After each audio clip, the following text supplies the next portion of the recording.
네, 오늘도 함께 예배 자리에 나오신 여러분들 환영하고 축복합니다. 우리를 위해서 그 생명을 내어주신 그 주님의 십자가의 사랑을 또 이 시간에 함께 찬양하길 원합니다.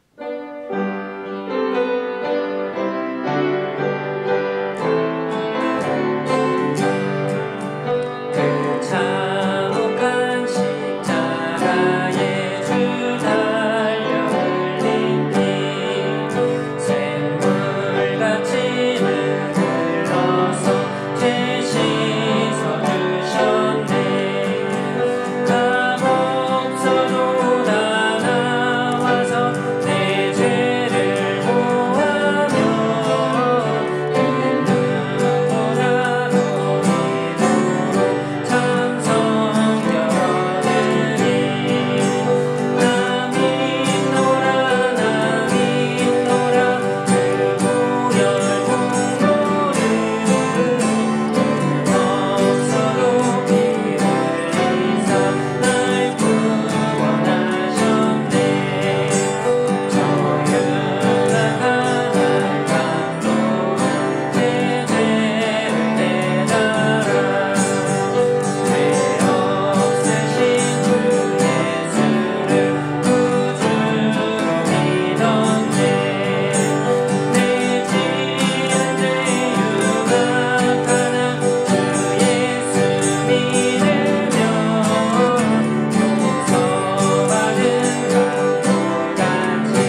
기도할 때에 하나님께서 이 예배 가운데 임재하시고 또 우리의 예배를 받으시고 우리 가운데 함께하여 주셔서 우리가 이 시간 온전히 하나님만을 예배할 수 있도록 우리를 위해서 그 생명 전부를 내어주신 그 주님만 우리가 사랑하고 그 주님 한 분으로 우리가 만족하며 기뻐하는 우리의 삶이 될 수 있게 해달라고 시간에 같이 기도합시다. 또 우리 말씀을 전하시는 목사님을 위하여서 우리 함께 또 기도하며 나아가겠습니다. 하나님 감사합니다. 하나님 우리가 오늘 예배를 허락하시고 하나님 우리의 예배를 하나님 기뻐 받으시는 그 주님이 우리 함께 하시기를 원합니다. 하나님 예배 가운데 하나님 인도하시고 하나님의 나라가 우리를 통해서 이루어질 수 있는 하나님 말씀이 우리의 심령을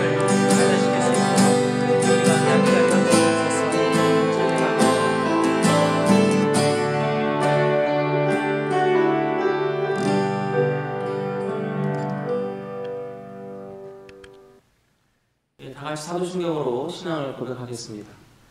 나는 전능하신 아버지 하나님 천지의 창조주를 믿습니다. 나는 그의 유일하신 아들 우리 주 예수 그리스도를 믿습니다. 그는 성령으로 잉태되어 동정녀 마리아에게서 나시고 본디오 빌라도에게 고난을 받아 십자가에 못 박혀 죽으시고 장사된 지 사흘 만에 죽은 자 가운데서 다시 살아나셨으며 하늘에 오르시어 전능하신 아버지 하나님 우편에 앉아 계시다가 거기로부터 살아있는 자와 죽은 자를 심판하러 오십니다. 나는 성령을 믿으며 거룩한 공교회와 성도의 교제와 죄를 용서받는 것과 몸의 부활과 영생을 믿습니다. 아멘. 우리 예배를 위해서 잠시 기도하겠습니다. 아버지 하나님 감사합니다. 오늘도 귀한 주일을 우리에게 허락해 주셨습니다. 한 주간 살면서 저희들을 먼저 회개하며 나아갑니다. 머리부터 발끝까지 죄인된 저희들 또한 정말 생각으로 지었던 모든 것들까지 정말 죄인됨을 고백하며 나아갑니다. 주님께서 우리의 하나님 모든 것들을 깨끗하게 씻기시고 용서해 주시기를 원합니다. 또한 한 주간 분주하게 또 때로는 좀 게으르고 나약하게도 살았음을 고백합니다. 더욱더 주님 앞에 온전히 서야며 나아가야 되는데 또 그렇게 되지 않았던 저희들의 삶의 시간들을 이 시간 주 앞에 회개합니다. 아버지 하나님, 그럼에도 불구하고 저희가 이 예배의 시간에 올 수 있는 건 바로 주님의 은혜 때문입니다. 십자가 보혈 때문입니다. 그 보혈과 그 공로와 그 은혜를 정말 부여잡고 사는 저희들, 그리고 그 은혜에 힘입어서 온전케 용서함 받고 사는 저희들 되게 하여 주옵소서. 그래서 이렇게 낮고 또 못난 저희들임에도 불구하고 예배의 자리에 나왔습니다. 그저 주님 예배를 통하여 저희들 하나님 앞에도 모든 영광을 돌려드리지만 또 주님이 우리에게 주시는 귀한 은혜와 축복도 받으며 나아가기를 원하오니 이 시간 우리에게 함께하여 주시옵소서.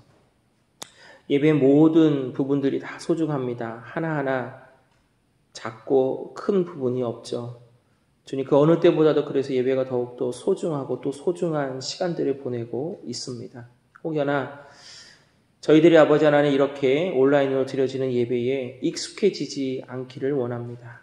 정말 모여서 함께 교제하며 주님 앞에 함께하는 그 예배를 사모하게 하시고 하나님 그럼에도 불구하고 최고는 아니지만 최선의 예배를 드리는 우리들을 불쌍히 여겨 주시옵소서. 예배의 모든 것들 주께서 온전히 주님만 영광받아 주시기를 바랍니다. 특별히 이 어려운 때에 어렵고 힘든 상황 속에 있는 우리의 성도들을 기억해 주십시오. 하나님 육체적으로 질병으로 어려운 분들, 또 여러 직장이나 또 사업에 어려운 분들, 또 취업을 앞두고 있는 우리의 청년들, 학업을 제대로 하지 못하는 우리의 모든 또 자녀들, 아버지 하나님 다 불쌍히 여기셔서 각각의 길들을 열어주시기를, 정말 피할 길을 주님께서 열어주시기를 간절히 바랍니다. 또한 수많은 선교사님들, 특별히 저희가 후원하고 있는 선교사님들, 더 어려운 또 열악한 환경 속에 있는 나라들에서 선교하고 계시기에 더욱더 이 사태 속에서 많이 염려되고 걱정되고 또 가슴 아파하며 사역의 현장 속에 계십니다. 주께서 아버지 하나님 우리 선교사님들과 가족들을 지켜주시고 또한 그분들 안타까며 바라보고 있는 그 현지인들을 또한 불쌍히 여겨 주시옵소서. 예배의 모든 것들 오직 성령님께서 주관해 주시기를 원하며 예수님의 이름으로 기도드립니다. 아멘.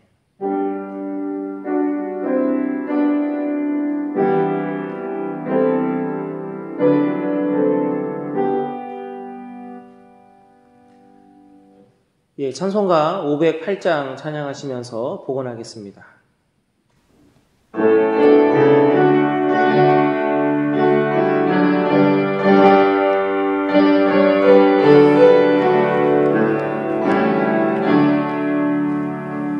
우리가 지금은 나그네 되어도 화려한 천국에 머자 나아가리니 이 세상에 있을 때 주 예수 위하여 끝까지 힘써 일하세. 주의 부탁하시는 천사도 응모하겠네. 화목해 하나씩 그 주의 말씀을 온 세상 널리 전하세. 주 예수 말씀이 온 세상 만민들 융합한 죄에서 떠나라 하시니 이 말씀 듣고서 새 생명 얻으라 이 기쁜 소식 전하세. 주님의 부탁하신 천사도 응모하겠네. 화목해 하나씩 그 주의 말씀을 온 세상 널리 전하세. 영생의 복락과 천국의 갈 길을 만 백성 알도록 나가서 전하세. 주 예수 말씀이 이 복음 전하라 우리에게 부탁하셨네. 주님의 부탁하신 천사도 응모하겠네. 화목해 하나씩 그 주의 말씀 온 세상 널리 전하세. 드린 예물을 위해서 기도하겠습니다. 아버지 하나님, 오늘도 예배 가운데 빈손으로 드리지 않고 주님 앞에 드려지는 귀한 예물들을 기억해 주시기를 원합니다. 하나님께서 다 주신 것, 그래서 우리는 하나님의 말씀에 순종하면서 10의 예물과 감사로 또 주일 헌금으로 선교로 기타 여러 가지 것들로 다시 돌려드리는 것 뿐입니다. 그럼에도 불구하고 하나님 다시 드리는 건데 하나님은 그것 가운데 기뻐하신다고 하셨고 또 흠양하신다고 하셨고 또 그것에 대해서 다시 축복으로 우리에게 돌려주신다고 약속하셨습니다. 어찌 보면 참 어려운 때라서 마음도 많이 넉넉하지 못할 때이기도 합니다. 그럼에도 불구하고 하나님 앞에 드려지는 이 예물이 그 어느 때보다 더욱더 소중합니다. 주님, 저희들의 중심을 봐주십시오. 그리고 마음껏 축복해 주십시오. 아버지 하나님께서 우리의 건강과 우리의 삶의 윤택함과 우리의 기도의 제목에 응답해 주십시오. 육체적인 것뿐만 아니라 영적인 건강함과 축복도 허락하여 주십시오. 그래서 우리 교회에 속한 모든 사랑하는 성도들, 그 가족들 항상 주님 앞에 이렇게 주님께서 도와주셨다고, 이렇게 주님께서 축복해 주셨다고, 이렇게 주님께서 지켜주셨다고 서로 아름다운 그러한 간증들이, 교제들이 넘칠 수 있도록 이 어려운 때에 도와주시기를 원합니다. 주님, 마음껏 축복하소서. 예수님의 이름으로 기도드립니다. 아멘. 예, 오늘 말씀은요, 좀 깁니다. 사도행전 22장이고요. 예, 2절부터요, 우리 29절까지. 원래 교회에 있으면 이게 서로 교독하는 건데 온라인을 하니까 결국은 제가 다 읽어야 되는 것 같아요. 네, 여러분들도 함께 좀 읽어주시면 좋겠습니다. 우리 사도행전 22장 2절에서요, 우리 29절까지입니다. 그들이 그가 히브리 말로 말함을 듣고 더욱 조용한지라 이어 이르되 나는 유대인으로 길리기아 다소에서 났고 이 성에서 자라 가말리아의 문화에서 우리 조상들의 율법의 엄한 교훈을 받았고 오늘 너희 모든 사람처럼 하나님께 대하여 열심히 있는 자라. 내가 이 돌을 박해하여 사람을 죽이기까지 하고 남녀를 결박하여 옥에 넘겼노니 이에 대제사장과 모든 장로들이 내 증인이라. 또 내가 그들에게서 다메섹 형제들에게 가는 공문을 받아가지고 거기 있는 자들도 결박하여 예루살렘으로 끌어다가 형벌받게 하려고 가더니 가는 중 다메섹에 가까이 갔을 때에 오정쯤 되어 호련히 하늘로부터 큰 빛이 나를 둘러비치매 내가 땅에 엎드려져 들으니 소리 있어 이르되 사울아 사울아 네가 왜 나를 박해하느냐 하시거늘 내가 대답하되 주님 누구시니까 하니 이르시되 나는 내가 박해하는 나사렛 예수라 하시더라. 나와 함께 있는 사람들이 빛은 보면서도 나에게 말씀하시는 이의 소리는 듣지 못하더라.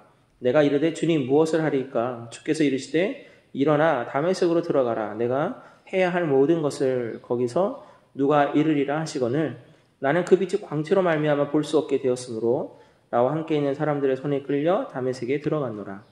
율법에 따라 경건한 사람으로 거기 사는 모든 유대인들에게 칭찬을 듣는 아나니아라 하느니가 내게 와 곁에 서서 말하되 형제 사울아 다시 보라 하거늘 즉시 그를 쳐다보았노라.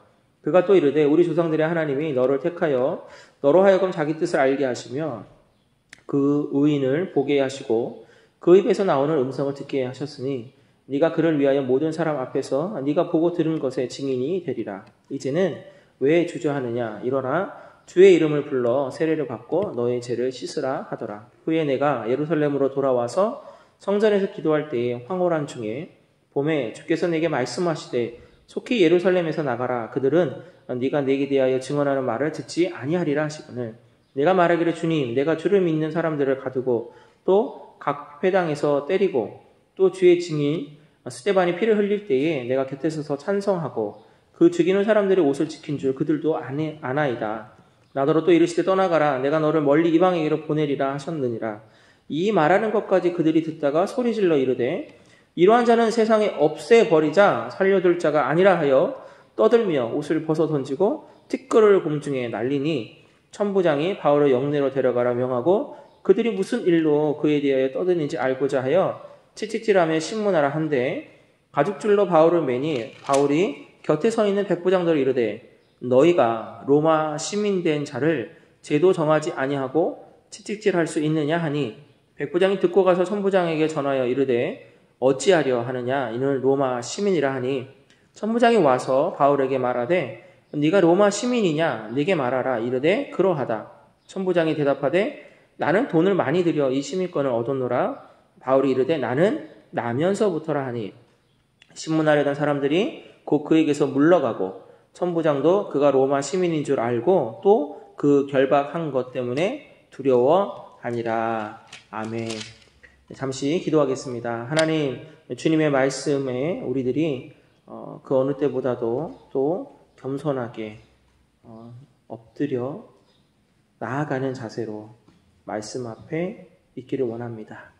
주님이 말씀하소서. 주님이 말씀하소서. 그리고 저희의 영이 듣게 하여 주옵소서. 예수님의 이름으로 기도드립니다. 아멘.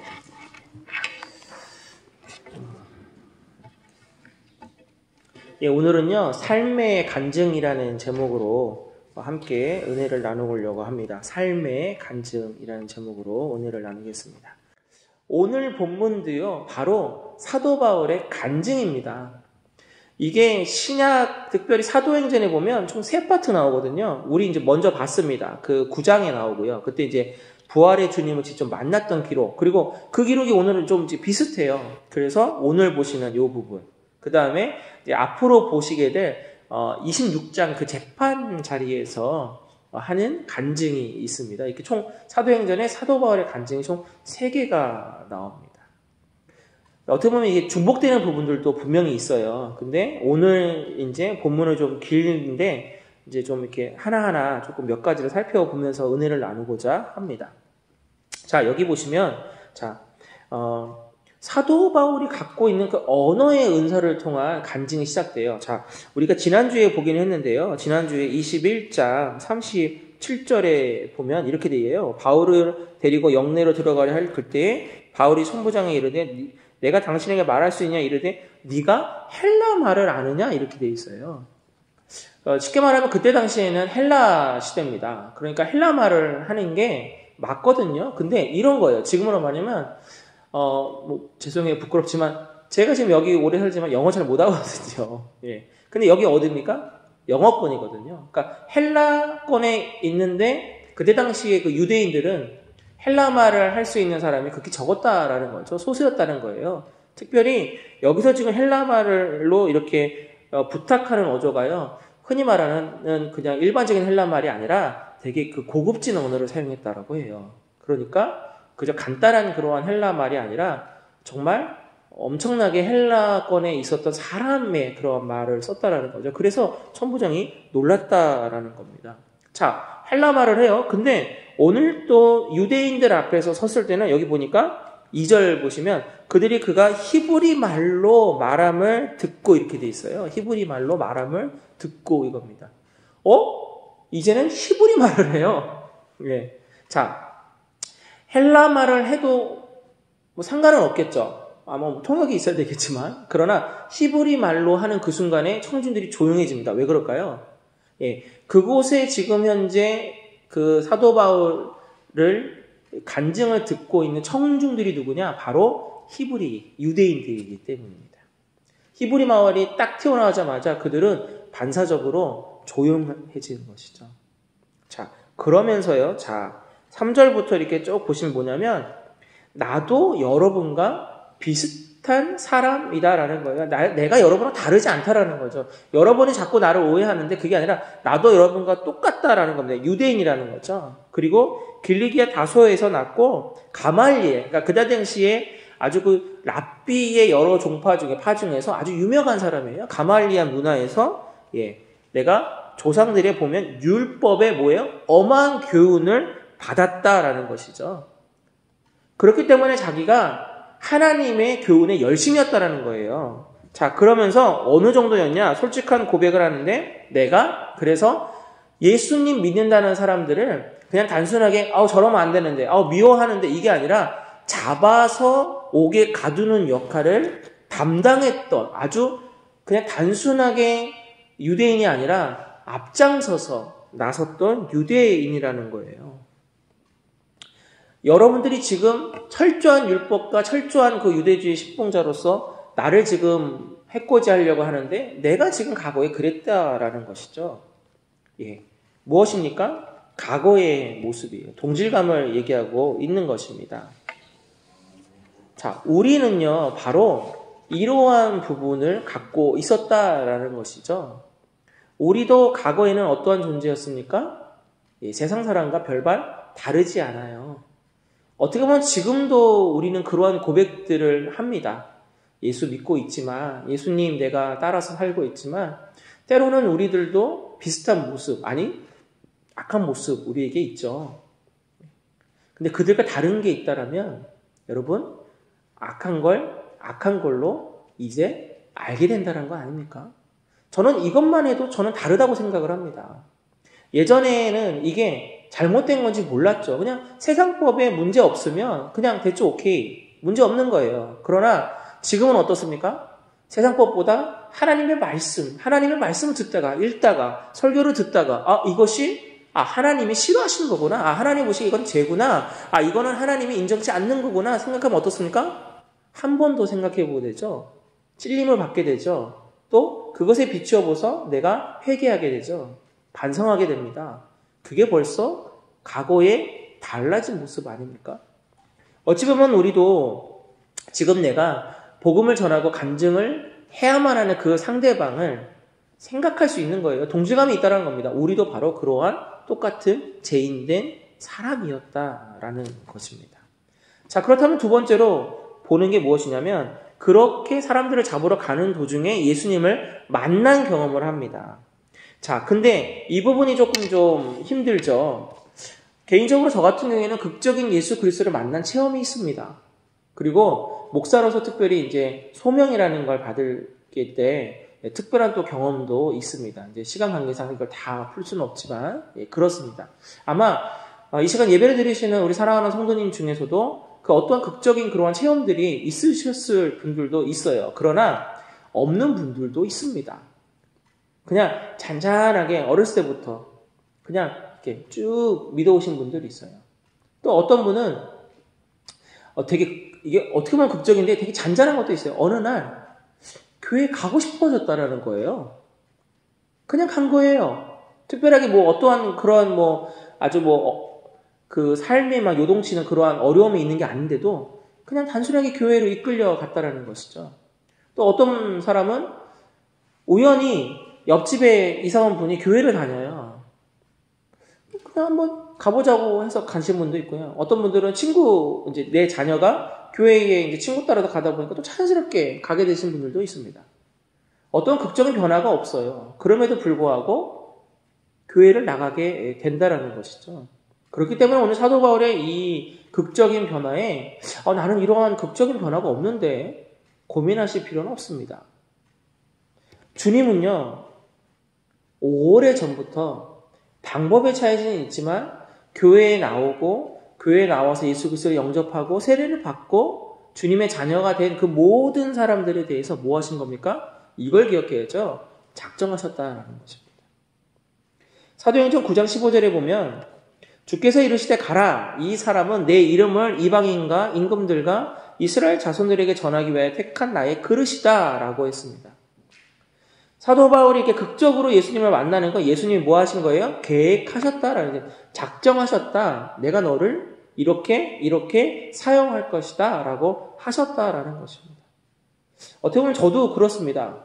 저도 주님께서 주의 종으로 사용하시려고 아마 그 학창 시절에 그 교회를 가게 하시고 또 그러한 신앙 좀 특별한 좀 뜨거운 체험도 하게 하시고 또 주님께서 나를 붙드셨고 그렇게 한 것 같습니다. 우리들 중에 잊지 마셔야 될 게 내 의지와 내 뜻대로 주님을 믿었다고 생각하시면 그건 착각입니다. 그건 오산이에요. 우리는 전적으로 뭡니까? 하나님이 우리를 만나주신 겁니다. 하나님이 우리를 찾아와 주신 거예요. 그렇기 때문에 방법이 어떤 것은 중요하지 않다라는 겁니다. 잔잔한 만남이든 아니면 엄청나게 큰 그 어떠한 임팩트 있는 만남이든 그 어떠한 만남이라도 그 보이는 것에 우리가 이거는 만남이고 그럼 뭐 이거는 안 만남입니까? 아니죠. 하나님이 어떠한 방식으로 어떻게 찾아와 주든지 그게 중요한 게 아니라는 겁니다. 결국 우리 모두는 예수님을 믿고 예수님을 구주로 영접한 우리 모두는 하나님이 우리를 만나 주셨다라는 것입니다. 이것이 중요한 겁니다. 오늘 사도 바울이 다메섹 도성에서 극적으로 만난 것도 하나님이 사울을 만나주신 것. 그 다음에 지금 우리도 각각의 여러분들의 각자 나름대로의 만남이 있겠지만 하다못해 모태신앙으로서 믿는 부모님에게 태어나서 자연스럽게 교회에 익숙해지고 그렇게 교회 생활을 하신 분들도 뭡니까? 하나님이 그렇게 태어나게 하셔서 만나주셨다라는 것 아닙니까? 그러므로 우리가 잊지 말아야 될 것은 저와 여러분 모두는 하나님의 큰 구원의 역사하심 속에 우리는 다 주님의 그 계획하심 속에서 그 특별한 만남을 가졌다라는 것입니다. 그렇기 때문에 우리가 중요하게 생각해야 될 건 주님을 만나는 게 정확히 말하면 주님이 만나 주시는 게 중요하다라는 것이죠. 그리고요, 이 만남은 여러분 또 하나 중요한 게 있는데요. 계속 만남이 이어져야 된다는 것입니다. 요즘 어떠세요? 조금 익숙해지지 않으세요? 온라인 예배가? 저는 지금 여러분들 화면 속에서 여러분을 보는 것 같지만 그건 착각이죠. 저는 지금 여러분을 보지 않습니다. 지금 카메라 렌즈를 보고 있어요. 예전 같으면 이 예배당에서 여러분들을 이렇게 돌아가면서 보고 있을 겁니다. 그 여러분들의 이렇게 좀 이렇게 뭐랄까요? 실시간 피드백이라고 할까요? 좀 지루하신 얼굴이라든가 때로는 너무 재미없어 하시는 얼굴이라든가 아니면 은혜 받고 있는 얼굴이라든가 이런 것들을 이제 직접 보면서 좀 이렇게 하는데 지금 전혀 그런 거 없습니다. 그냥 카메라 렌즈에 초점을 맞춰서 그렇게 설교를 할 뿐이에요. 자, 그런데 여러분들 익숙해지는 것 이게 무섭거든요. 저 좀 익숙해지고 있습니다. 여러분들 어떠세요? 이게 익숙해지지 않으세요? 지금 저희 3개월째 어떻게 보면 다 같이 만나서 서로 얼굴 못 본 거예요. 저는 조금 낫습니다. 그래도 2번에 걸쳐서 여러분들 이제 가정을 좀 방문하기도 하고 해서 그래도 좀 괜찮은데, 우리 성도님들은 지금 현재 어떤 분들은 아예 지금 얼굴도 못 보신 지 3개월째 됐다라는 의미거든요. 자, 솔직히 말씀드릴게요. 자, 교회 나와서 예배드리고 성도들의 얼굴을 보지 못하는 것에 대해서 여러분 마음에 불편함이 없으시고 뭔가 좀 이렇게 어떠한 그 아쉬움이 없고 하신다면 죄송하지만 그거 문제 있는 거예요. 지금 마음에 안타까움이 있으셔야 돼요. 이거 이러면 안 되는데 라는 그 어떠한 이 부분이 있어야 된다라는 거죠. 이것도 괜찮은데? 이렇게 생각하시면 안 되는 거예요. 자, 제가 무슨 말씀을 드리고 싶냐면, 주님이 우리를 만나주셨잖아요.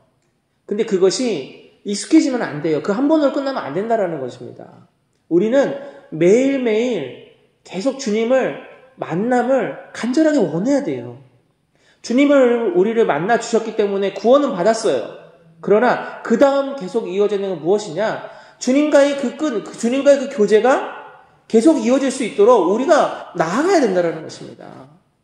말씀 속에서 주님이 나에게 하시는 그 말씀 음성을 들으셔야 돼요. 부족한 목사인 거 합니다. 그럼에도 불구하고 부족한 목사가 전하는 말씀이지만 이게 하나님이 나에게 주시는 말씀이다라고 생각해 주시고, 저 안에서, 저 설교 안에서 내가 하나님은 나에게 어떠한 것을 말씀하시는 건가? 하나님이 지금 나에게 뭘 깨달으려고 하신 건가? 오늘 이 본문을 통해서 하나님은 나에게 무엇을 말씀하시는가? 그 어떠한 그 끊어지지 않는 그 끈을 계속 유지하시려고 하셔야 된다는 거예요.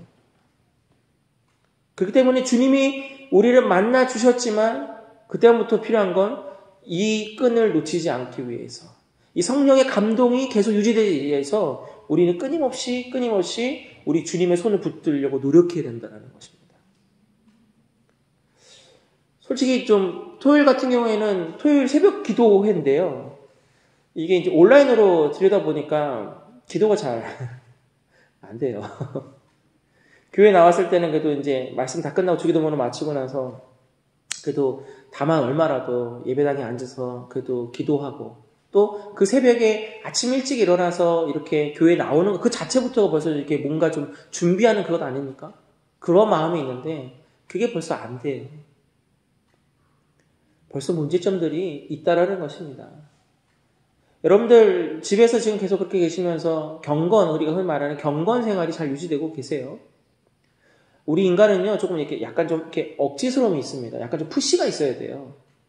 원래 자꾸만 이렇게 눕고 싶고 게으르고 싶고 이런 게 우리의 습성 아닙니까? 그렇기 때문에 우리는 하나님이 만나주셨다면 계속 하나님의 그 만나주심을 유지하기 위한 노력이 필요하다는 것입니다. 그래서 사도 바울의 오늘 이 간증인 어쩜 잘 아시죠? 나는 날마다 죽노라. 예. 그리고 옛것을 자꾸 배설물이라고 표현하잖아요. 안 들어가려고 노력하는 겁니다.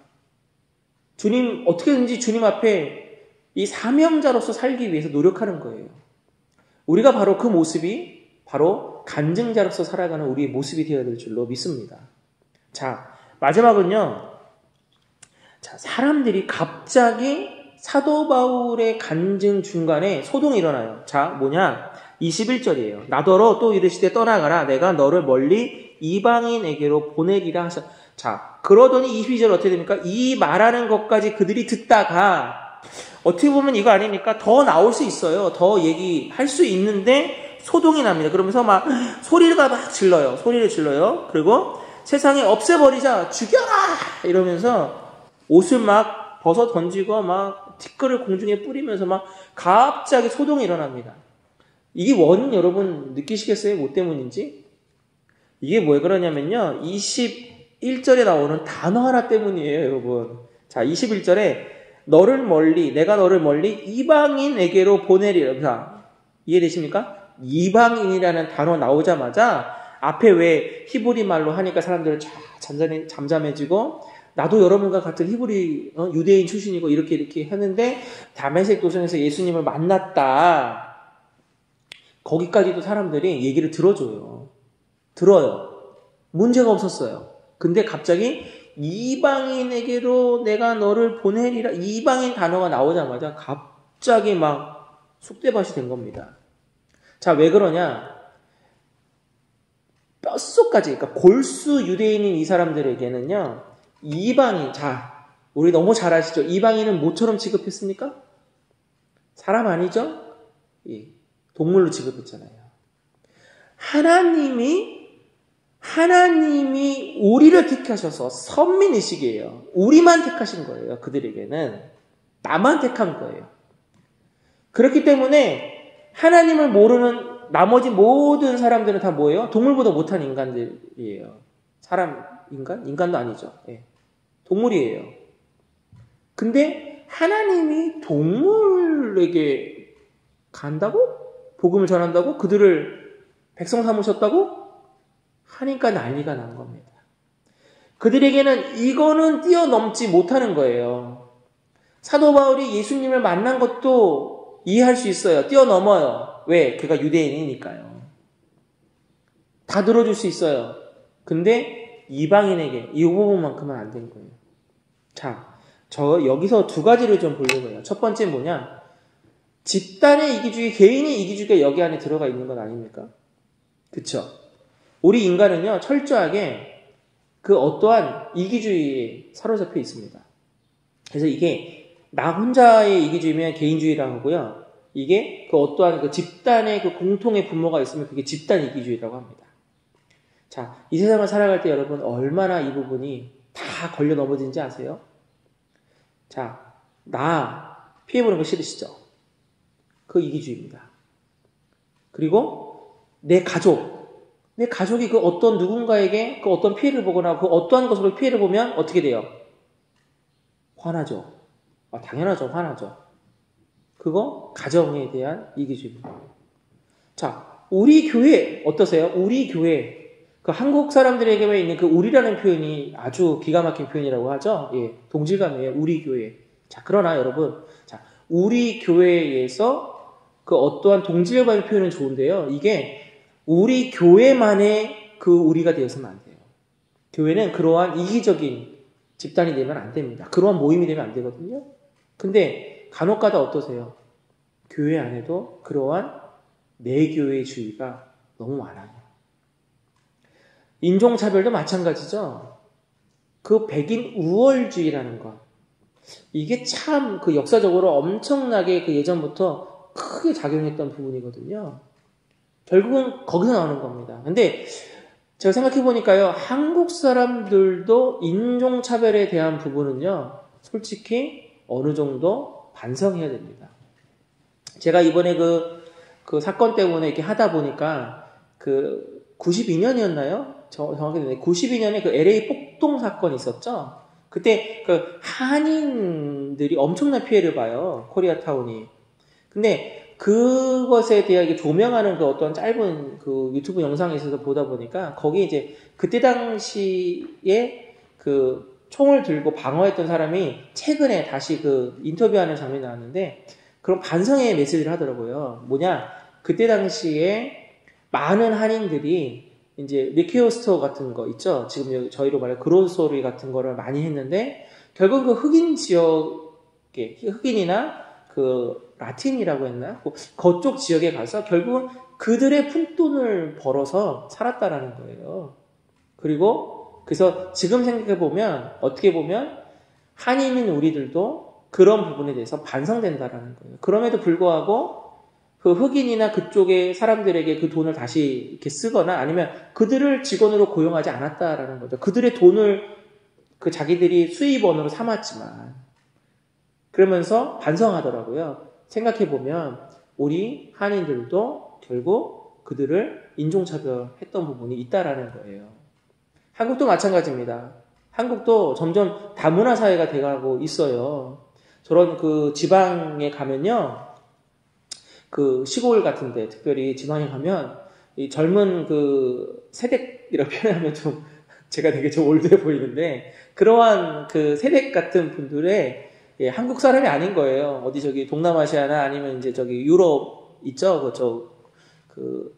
그쪽에서 오신 그 국제 결혼하신 분들이 많다라는 거예요. 그래서 뭐 초등학교 뭐 유치원 가면 얼굴색, 피부색 약간 이렇게 다른 혼혈 아이들이 점점 많아진대요.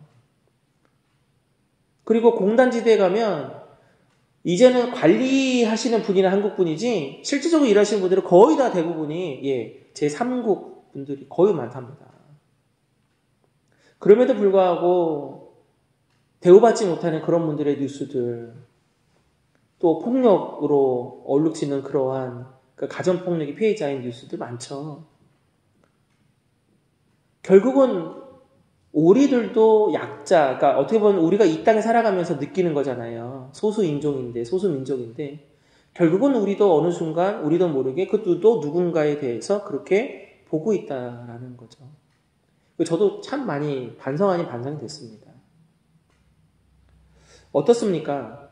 이런 부분들이 집단의 이기주의가 발생하는 거예요. 결국 이스라엘 백성들이, 여기 특별히 유대인들이 이방인이라는 그 말에 막 울부터 일어나는 것처럼 우리들도 그러한 이기적인 모습이 우리 안에 얼마나 많이 있느냐라는 것이죠. 예수님의 복음은 그래서 중요한데요. 뭐냐? 다 평등입니다. 예수님의 복음의 범위는 어느 한 집단, 어느 한 민족, 예를 들어서 유대인만 아니죠. 부자만요? 가난한 사람만? 아니죠. 모든 사람에게 다 동일하게 적용됩니다. 주 예수 그리스도를 믿는 자에게. 모든 사람은 다 그래서 동일하게 죄인이고요. 예수님을 믿는 사람들이 그래서 그 구원에 대한 그 선물을 받는 것 뿐입니다. 그거는 피부색, 인종, 높고 낮음 아무것도 필요가 없습니다.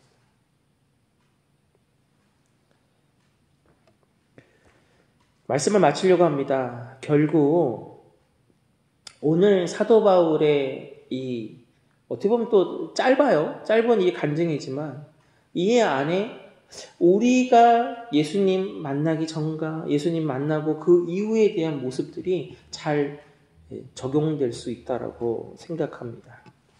여러분 영어 글자 베스트 아시죠?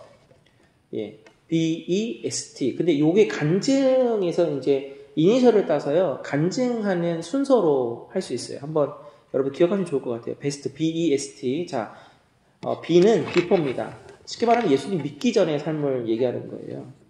예수님 믿기 전의 나의 삶. 아까 말씀드린 것처럼 정말 막 극적으로 정말 타락하고 이러한 삶이 아니라 예수님 인격적으로 만나기 전. 내가 생각할 때 예수님을 모태신앙 믿긴 믿었지만 그러나 예수님을 온전히 내가 100% 다 의지하지 못하고 믿지 않았다. 그럼 과거의 모습입니다. 비포입니다. 그 다음에 베스트 E는 뭐냐면 이벤트입니다.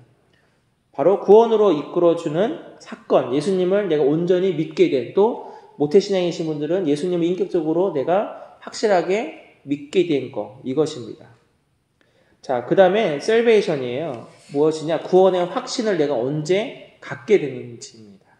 나머지는 마지막은 투데이입니다. 자, 그렇다면 바로 그렇게 됨으로써 오늘 나는 어떻게 살아가고 있는가라는 것이죠. 저는 이 간증이라는 부분에서 중요한 게 있어요. 제가 한국에 있을 때 태신자, 전도 이런 프로그램을 하고 있는 그런 교회에서 부목사로 이렇게 근무를 할 때, 사역할 때 1년에 2차례씩 그러한 태신자 전도대회를 했거든요. 그때 빠지지 않고 하는 게 무엇이냐면 조금 유명하신 분, 섭외할 수 있는 분을 이제 초청해서 이제 간증자로 내세우는 거예요. 자, 그런데요. 제가 보니까 저는 그것에 대해서 별로 이렇게 좋게는 안 보이더라고요. 왜냐? 자, 유명하신 분, 과거에 유명했던 예를 들어서 탤런트도 있고, 개그맨도 있고, 이래요. 자, 근데, 과연 그분이 간증을 통해서 하는 것이 진짜 하나님을 증거하는 것인가? 라는 퀘스천 마크들이 달리더라는 것이죠. 모든 사람을 제가 이렇게 다 폄하하는 건 아닙니다. 그런데 간혹 가다가 그때까지는 괜찮은데 나중에 이게 안 좋은 그러한 구설수나 아니면 더 크게는 범죄적인 그런 거 연루되는 케이스까지 있는 거예요. 그러면 그때 했던 간증이 어떻게 될까요, 여러분? 아무 소용이 없어져요. 오히려 그 간증을 통해서 믿었던 사람에게 나중에 큰 충격으로 다가오고 악영향이 갈 수 있는 거예요. 제가 왜 이 말씀을 드리냐면, 자, 들어보세요. 오늘 그래서 말씀의 결론인데, 저와 여러분 간증자로 살아간다고 한다면 그 간증의 끝은 어딜까요? 비포? 지금 현재? 아니요. 앞으로가 더 중요하다는 거예요.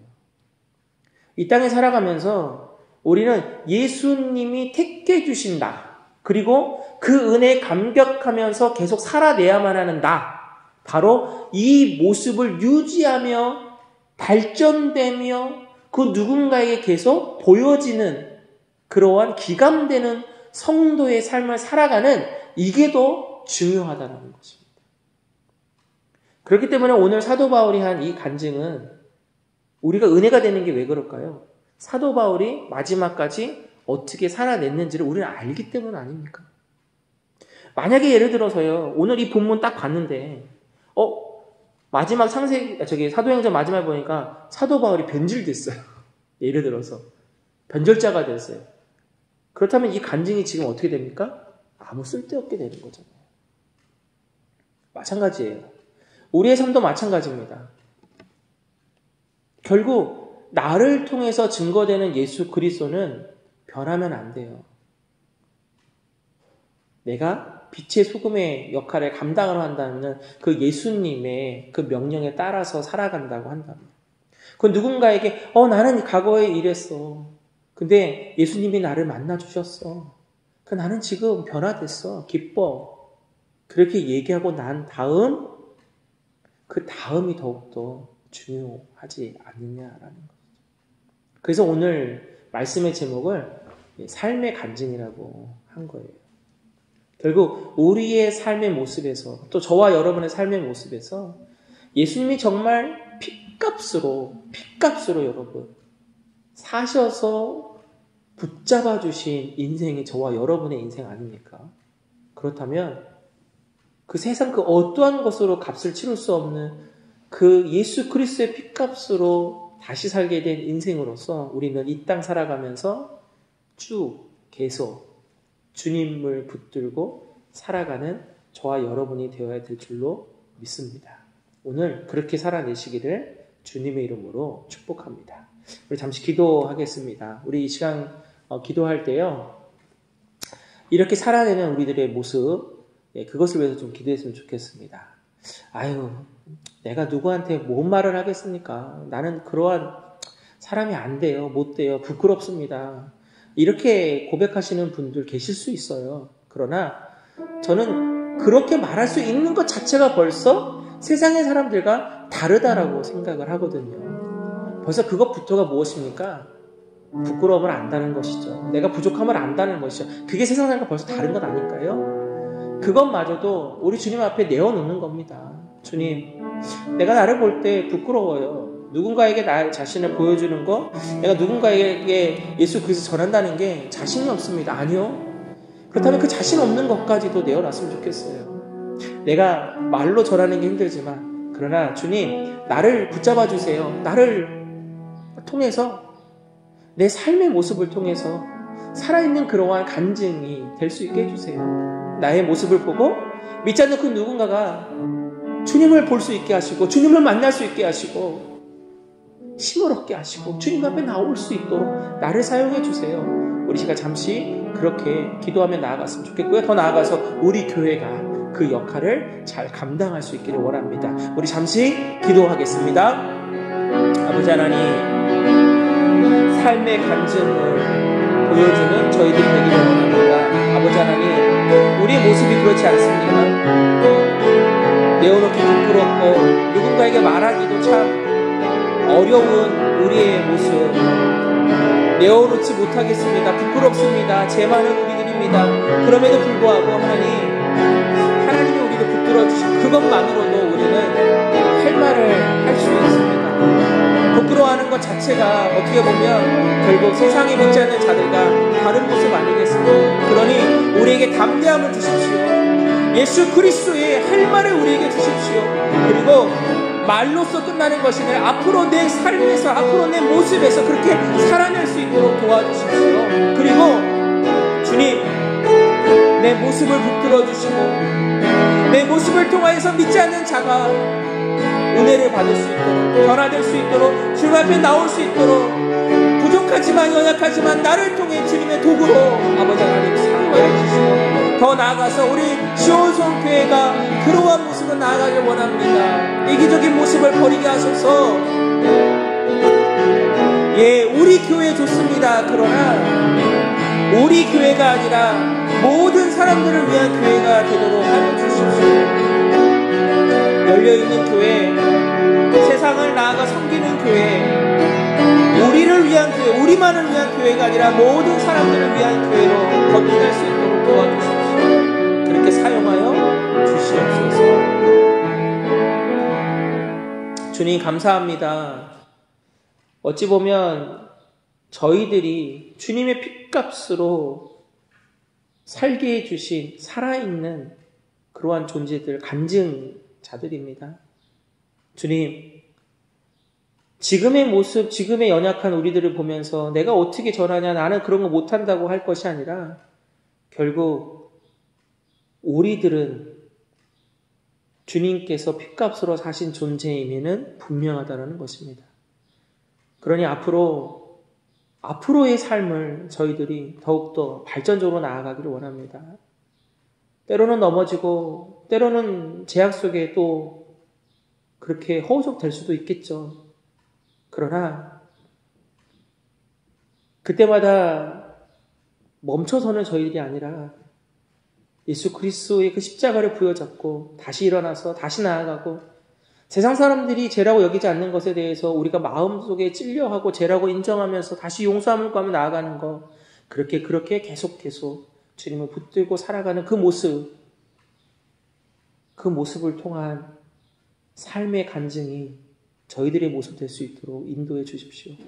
더불어서 집단의 이기주의, 개인의 이기주의가 복음을 전하는 것에 얼마나 큰 장애물인지 다시 한번 깨닫게 하시고, 특별히 우리 시온성 교회는 우리 교회를 넘어 모든 사람들의 교회가 될 수 있도록 주여 도와주시옵소서.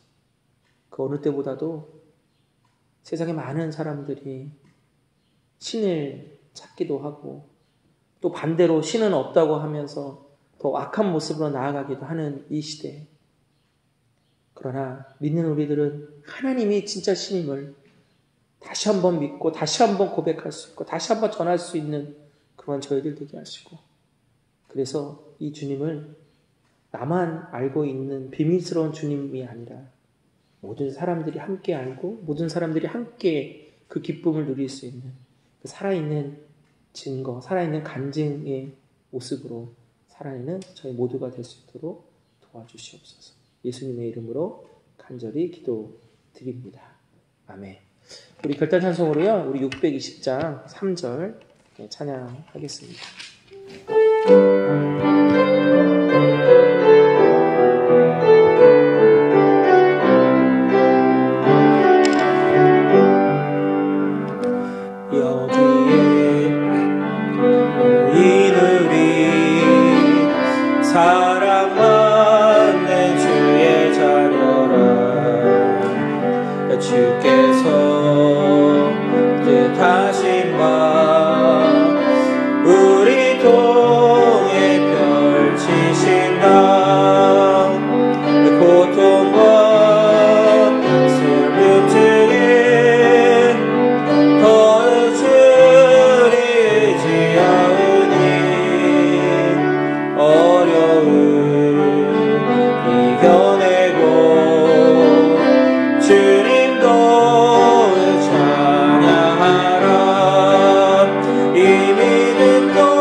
이제는 우리를 재소건하신 예수 그리스도의 은혜와 아버지 하나님의 크신 사랑과 성령님의 교통하심이 진정한 삶의 간증자로서 살아가기를 다짐하는 우리 모든 성도들과 우리 교회 위에 이제부터 영원토록 함께 하시기를 축원하옵나이다.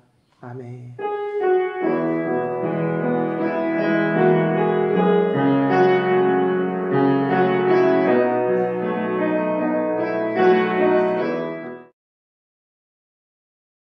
자, 마치 그 예배가 끝났고요. 이제 중요한 광고 사항이 있어서 다시 등장했습니다. 우리 오영 목사님 어떻게 편집할지 모르겠네요, 이걸. 자, 여러분도 이제 소식 아시는 분들은 아시겠지만 그 온타리오에서 이제 2단계 조치를 이제 풀면서요. 온타리오에는 모든 교회들을 대상으로 이제 예배를 드릴 수 있도록 이렇게 허용을 했습니다. 다만 조건이 있어요. 이제 뭐냐면 그 각각의 교회들마다 이제 크기가 다르니까 그 교회의 수용 인원의 30%만 그 공간에 있을 수 있고요. 또 거리두기 당연히 해야 되고요. 방역 지침 지켜야 되고 이제 그 조건으로 그렇게 허용을 했습니다. 그래서 이제 기대를 많이 했습니다. 한 주간 정말 그렇게 하고 또 운영위원들한테 이제 방역 어떻게 해야 될지 이제 서로 의견 나누면서 고민 많이 했는데, 금요일 오전에, 이 본교회로부터 연락을 받았습니다. 답변을 받았는데, 이 본교회가 소속되어 있는 교단이요, 앵글리칸 철치거든요. 그 앵글리칸 철치의 이제 상해 기관이, 교구가 있습니다. 그 교구에서 뭐라고, 지침을 내렸냐면, 9월까지. 근데 이게 정확하게 8월 말까지인지 아니면은 뭐 9월까지인지는 모르겠어요. 근데 9월까지 교회에 오픈하지 않는 걸로 결정을 했고요. 이것은 동일하게 렌트 교회에도 적용한다라고 그렇게 답이 왔습니다. 그것 때문에 금요일 하루 동안에 참 많이 이렇게 힘들었습니다. 솔직히 너무 힘들었어요. 너무너무 모일 수 있다는 것에 대해서 기대감이 있고 정말 방역이나 또 이런 것들을 어떻게 해야 될까 그런 고민 하루 종일 이제 하다가 그 금요일 하루는 정말 무너져 내렸습니다. 그런데 하나님이 우리에게 참 좋은 그러한 은혜를 주셨네요. 무엇이냐면 미랄교회에서요, 노소환 목사님이 주일날 오전이면 그 교회는 이제 지금 다 끝나고 이제 아무도 없기 때문에 오후에 이제 본당은 너무 크죠. 저희가 쓰기 너무 크고 나머지 이제 부속 예배실들이 있어요. 그 중에 저희가 이제 저에게 맞는 곳을 골라서 빌려 주시기로 했습니다. 그래서 이 교회가 우리 이 빌려 쓰는 이 치원성 교회 앵글리칸 처치가 오픈 허용할 때까지 그렇게 편하게 와서 사용할 수 있도록 조치를 해주셨어요. 근데 이제 한 가지 이제 뭐가 있냐면 당회, 그렇죠. 미랄교회 당회 결정이 있어요. 그래서 아직 당회하지 않은 상태거든요. 그러니까 이걸 녹화하고 있는 이 토요일 오후에는 아직 당회가 열리지 않은 거예요. 미랄교회는. 그래서 여러분들 이제 주일날 내일 혹시 이 영상을 보시고 이제 바로 이렇게 하지 마시고요. 이제 며칠이 걸려요. 당회 통해서 결정되겠는데 큰 문제는 없을 거라고 얘기는 하셨어요. 그래서 아마 될 것 같고요. 그렇게 되면 저희가 이제 미랄교회 노성 목사님 저에게 답변 주시는 대로 이제 허용이 되면 방역에 대한 부분을 수칙을 이제 저희가 디테일하게 정하고 그래서 이제 당분간은 미랄교회에서 모이는 예배로 함께 하려고 합니다. 그러나 온타리오의 또 권고사항이기도 한데요. 70세 이상이신 분들, 아무래도 이제 이번에 코로나 바이러스에 취약하신 분들이죠. 그분들은 권고사항이에요. 안 나오셔도 됩니다. 그 다음에 또 하나는 아이들이요. 아이들은 본인들이 스스로 거리두기를 할 수 없잖아요. 그래서 아이들은 온라인으로 계속 예배를 우리 오이영 목사님 통해서 될 거예요. 그래서 그렇게 하되 가능하시면 담임 목사의 부탁입니다. 우리 아이들을 두신 부모님은 한 분은 가능하시면 한 분은 오셔서 예배를 좀 드려주시면 너무너무 감사하겠습니다. 또한 우리 당분간 청년은요 빌려 쓰는 공간에서 이걸 또 세퍼레이트해서 할 수 없기 때문에 우리 청년 여러분 같이 예배를 드리도록 하겠습니다. 그러니까 이제 법적으로 허용됐으니까 우리 청년 여러분들도 같이 함께 동참해 주시면 좋겠어요. 그래서 그렇게 되면 많은 인원이 모이기는 좀 힘들 것 같습니다. 그러나 한편으로는 그렇기 때문에 가능하면 이제 저희가 구상하는 게 실시간으로 온라인 송출을 할 수 있도록 우리 교육자 팀에서 한번 좀 노력해 보려고 합니다. 그래서 동일한 시간에 모이는 장소에서는 오프라인으로 예배가 드려지고요. 실시간으로 바로 집에서 어쩔 수 없이 계셔야 하시는 분들은 그렇게 실시간으로 예배를 드릴 수 있는 방법을 저희가 찾아서 마련해 보도록 하겠습니다. 그래서 온라인과 오프라인이 같이 될 수 있도록 그렇게 할 거고요. 여러 가지 수칙 중에 두 가지. 성가대는 안 됩니다. 어쩔 수 없이 성가대는 안 되고요. 또 하나 따로 친교는 못 합니다. 그래서 철저한 거리두기, 그 다음에 방역 수칙을 지키면서 아마 저희들이 모이는 예배로 모일 수 있지 않을까라는 그러한 기쁨의 소식을 전해드립니다. 그래서 자세한 내용들은 다시 우리 단체 카톡을 통해서 이제 지침을 내려드리도록 하겠습니다. 정말 뵙고 싶습니다. 곧 뵙기를 기대하면서요. 이상으로 광고를 마치도록 하겠습니다. 우리 성도님들 한 주 동안 주님의 은혜 가운데 건강하시고 평안하시기를 기도합니다. 감사합니다.